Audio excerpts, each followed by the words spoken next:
Друзья, сегодня у нас поход на крепость Артени, которая находится вот на этой высоте.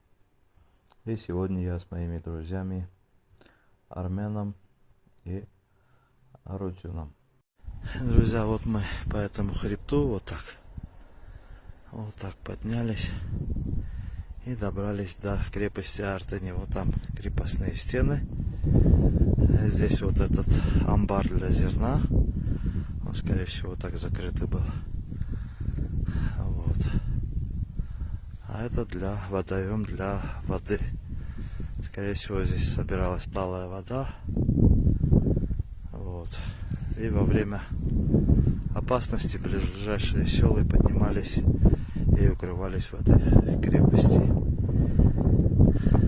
Вот из крепости вот такая панорама, вот такой обзор.